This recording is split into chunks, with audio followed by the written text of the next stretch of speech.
अस्सलाम वालेकुम। इस वीडियो में हम प्रोसेस यूटिलाइजेशन के बारे में पढ़ेंगे कि किस तरह हम प्रोसेस वगैरह को मॉनिटर कर सकते हैं और मेमोरी वगैरह को मॉनिटर कर सकते हैं। ठीक है, तो इसको ओपन कर लेंगे। तो सबसे पहले हमारे पास आ जाती है टॉप की कमांड की, जिस तरह हम प्रोसेस वगैरह को ट्रैक करते हैं। जैसे हम अभी यहाँ पे लिखेंगे टॉप, तो हमारे जो टॉप के प्रोसेस हैं ये उनकी लिस्ट दे देगा। ठीक है, तो इसके अंदर जो अभी हमारे रनिंग प्रोसेस हैं टॉप के, ये सारे उनकी लिस्ट आ रही है। ये वो वाले अभी यानी रन टाइम पे चेंज हो रहे हैं। ठीक है, तो ये ऊपर जो है इनकी स्पेसिफिकेशन वगैरह दी हुई है। ये वाली जो ऊपर स्पेसिफिकेशन है सारी इनकी, कि कितने जो हैं अभी स्लीप हैं, कितने ज़ोंबी हैं, ये सारे। तो इनके बारे में जो है डिटेल्स अभी ये नीचे बताएगा हमें कि इनके ये क्या क्या चीज़ को शो कर रहा है। ठीक है, तो फर्स्ट लाइन बता रहा है कि जो है सेम इन्फॉर्मेशन है you can up time command. ठीक है, पहली लाइन के अंदर जो है सबसे पहले जो है हमें करंट टाइम शो कर रहा है। फिर जो है उसके बाद हमें how long system has been running, कितनी देर से सिस्टम जो है वो रन कर रहा है। यूज़र कितने हैं, यूज़र हमने देख लिया है कि यूज़र 1 लॉगिन है। सिस्टम लोड एवरेज जो है वो बता रहा है और ये सिस्टम का लोड एवरेज बता रहा है। ठीक है, फिर वो कह रहा है सेकंड लाइन जो है इसके अंदर हमें ये टास्क वगैरह के बारे में, कितने टास्क रनिंग हैं, ज़ोंबीज़ हैं या कौन कौन से हैं, उनके बारे में बता रहा है। तो यहाँ पे बता रहा है कि 178 टोटल टास्क हैं, 1 रनिंग है, 177 स्लीपिंग है, 0 स्टॉप 0 ज़ोंबी। ठीक है, नेक्स्ट हमें बता रहा है कि थर्ड लाइन जो है इसके अंदर CPU की इन्फॉर्मेशन दे रहा है। तो यहाँ पे देख लें कि ये कह रहा है US का मतलब कि यूज़र CPU टाइम कितना है, यहाँ पे सिस्टम का, फिर नाइस, फिर ID, ये सारी चीज़ें जो है इसने इधर बताई हैं।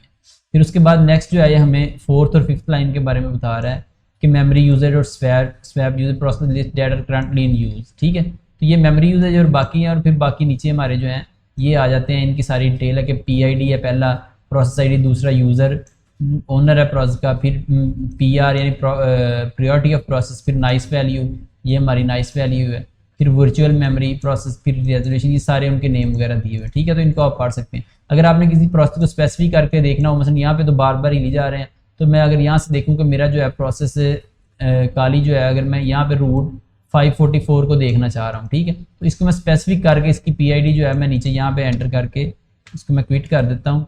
तो टॉप -P और आगे मैं इसकी PID दे दूंगा, यानी मैं ऊपर से जो है 544 की देखना चाह रहा था।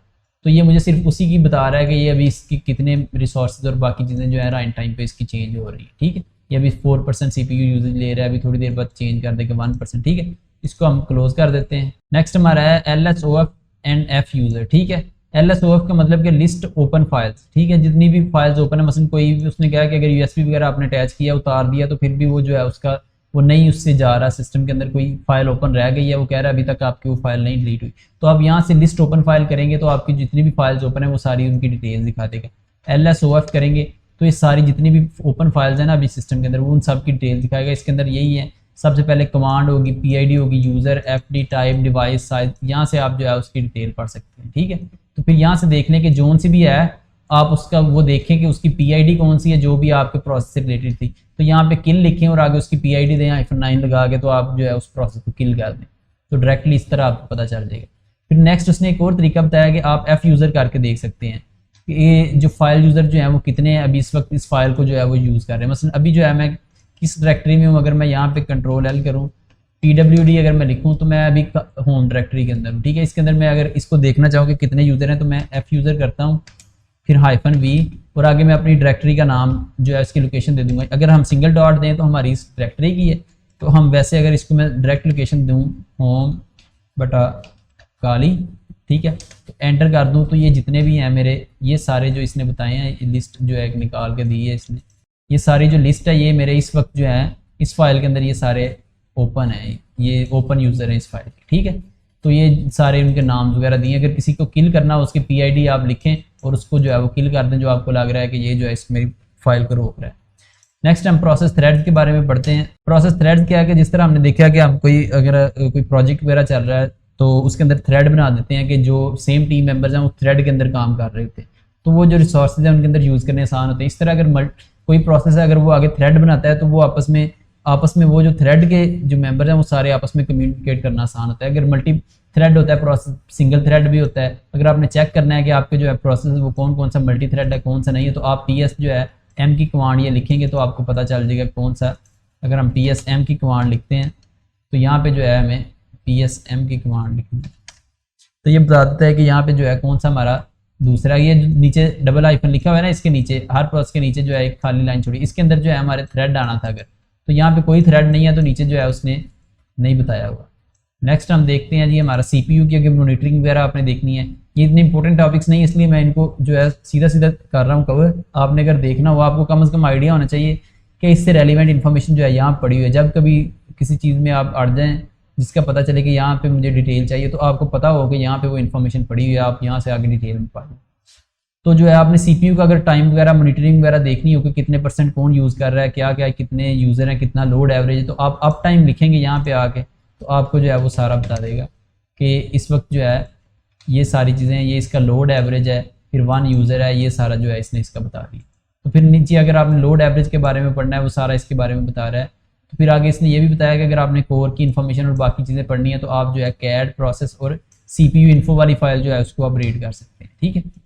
फिर इनपुट आउटपुट मॉनिटरिंग करनी है अगर आपने अपने कंप्यूटर की, तो उसके बारे में उसने कमांड बताइए। IO स्टैट लिखेंगे तो आप जो है अपने कंप्यूटर की मॉनिटरिंग कर सकते हैं कि यहाँ पे एवरी CPU जो है यूज़र कितना यूज़ कर रहा है, नाइस सिस्टम, ये सारे जो हैं कौन कौन कितना यूज़ कर रहा है, CPU हमारा आइडल कितनी देर है, 90.75%, ठीक है। तो ये सारी जो है इसने डिटेल बताई है। इधर हम नीचे अगर इसके बारे में देखें तो ये बता रहा है show the percentage of CPU utilization, percentage of CPU that occurred while executing the CPU with nice priorities के साथ जब वो एग्जीक्यूट कर रहा था तब उसकी कितने % थी, ठीक है। तो इस तरह जो है आगे स्टील आइडल कितने % जो है आइडल है। फिर सेकंड पार्ट डिस्क यूटिलाइजेशन बता रहा है ये नीचे आके, तो ये किलोबाइट्स में बता रहा है, रीड जो किया उसका राइट किया वो बता रहा है, total number of kilobytes read, total number of kilobytes return जो हैं, ये सारी चीज़ें जो हैं ये वो बता रहा है, ये देखिए, ठीक है।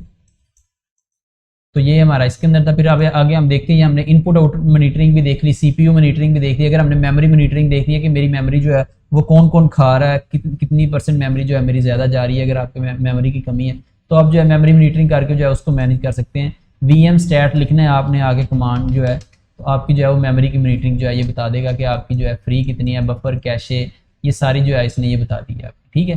तो ये आगे इन सभी फील्ड्स की जो है डिटेल इसने नीचे बताई हुई है कि स्वैप, मेमोरी, प्रोसेस, इन सभी की जो है वो क्या क्या डिटेल है, ये आप इसको नीचे से पढ़ सकते हैं, ठीक है।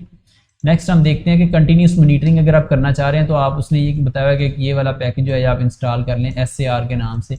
तो इसको इंस्टॉल करना है, sudo sar लिखें और आगे जो है इस तरह इसको जो अपने यूज़ करना है, ठीक है। और नेक्स्ट जो है सबसे इंपॉर्टेंट इसके अंदर हमारा काम है वो क्रोन जॉब्स का है कि अगर हमने ये हम मोस्टली यूज़ करेंगे, इसके बारे में हम अभी पढ़ लेते हैं कि क्रोन जॉब्स होती हैं कि हम ऑटोमेटिकली कंप्यूटर को स्केड्यूल कर देते हैं कि आपने इतने बजे जो है ये काम कर देना है। कोई भी मसलन ऑटोमेट जब हम करते हैं स्क्रिप्ट वगैरह को रन करना है, तो आपने कोई भी स्क्रिप्ट लिखा, आपने जो है क्रोन जॉब के अंदर जो है उसकी टाइम बता दिया, डेट बता दी, तो उतने बजे जो है वो रन हो जाएगा स्क्रिप्ट आपका, ठीक है। तो इस तरह जो है क्रोन जॉब जो है वो ऑटोमेटिकली आप खुद नहीं, अब अगर आपने कोई प्रोग्राम है तो जो आप चाहते हैं जैसे ही कंप्यूटर रन हो, जैसे हम प्रॉक्सी वगैरह लगाते हैं, तो जैसे ही मेरा कंप्यूटर चले वो खुद ही प्रॉक्सी जो है वो मेरा कंप्यूटर जो है प्रॉक्सी के थ्रू कनेक्ट हो जाए, मुझे ना करना पड़े, तो वो आप जो है क्रोन जॉब्स के अंदर जाके उस प्रोसेस को जो है वो डाल सकते हैं स्क्रिप्ट को, तो वो खुद ही रन हो जाएगा जैसे ही अपना आपका कंप्यूटर जो है वो बूट अप हो। तो इसने बताया हुआ है कि उसके अंदर जो है किस तरह इसकी जो फील्ड्स होती हैं वो इस तरह होती हैं। उसने बताया हुआ है कि ये इस तरह आपको जो है अगर लाइन लिखी हुई नजर आ रही है तो इसके अंदर जो है पहले जो है ये हमारे मिनट है, यानी 30 मिनट लिखा हुआ है। फिर दूसरा जो है हमारे आवर्स हैं, यानी 8 घंटे 8:30 लिखा हुआ है, ये जो लिखा हुआ है ना ये 8:30 लिखा हुआ है। फिर अगली जो एंट्री है ये उसने बताया हुआ है कि हमारी डे ऑफ द मंथ है, कि अगर आपने लिखना है कि इस तारीख को मंथ की, फिर आगे हमारा मंथ किस मंथ की कौन सी तारीख, यानी ये तो मंथ का डे है, फिर तारीख है, यानी फिर आगे मंथ का नाम नंबर है, और उसके आगे जो है डे ऑफ द वीक लिखना है आपने कि उस कौन से वीक के कौन से दिन को जो है आपने ये वाला काम करना है। तो यहाँ पे इसने स्टैटिक लिखे हुए हैं कि सारा यानी हर रोज़ ये काम चलता रहे, हर महीने के, हर दिन के, हर हफ्ते में चले, सभी के स्टैटिक लिखे। फिर आगे आपने लोकेशन दे देनी है जो स्क्रिप्ट आप जो है वो चलाना चाह रहे हैं। तो ये उसने लोकेशन दी हुई है कि होम, पैटी, स्क्रिप्ट्स और चेंज वॉलपेपर। ये एक स्क्रिप्ट है, तो ये चेंज वॉलपेपर के नाम से उसने स्क्रिप्ट बनाया हुआ है कि जैसे ही मेरा कंप्यूटर चले वो जो है खुद ही जो है वो वॉलपेपर जो है वो चेंज करता रहे, ठीक है। तो ये जो है खुद ही हर रोज़ जो है हर मंथ के जो है हर रोज़ 8:30 बजे जो है इसने टाइम फिक्स किया हुआ है, ये जो है वॉलपेपर, ये स्क्रिप्ट रन होगा और वॉलपेपर जो है उसका चेंज हो जाएगा। अगर आपने क्रोन जो है इस तरह की लिखनी है, क्रोन टैब लिखेंगे, यानी ये नीचे उसने लिखा हुआ है किस तरह अगर आपने ये इस तरह की क्रोन वाली फाइल क्रिएट करनी है, तो क्रोन टैब लिखेंगे और -e लिखेंगे, क्रोन टैब और -e लिखे एंटर करेंगे, तो ये आपकी जो है फाइल ओपन हो जाएगी जिसके अंदर जो है आपने लिखना है, ठीक है। तो इसको भी हम एग्जिट कर देंगे, इसके अंदर हमारा कोई काम नहीं है। तो जब हम इसको लिखेंगे जहाँ पे यूज़ होगा हम इसको वहाँ पे कर लेंगे, ठीक है जी। आज के लिए इतना ही, थैंक यू वेरी मच।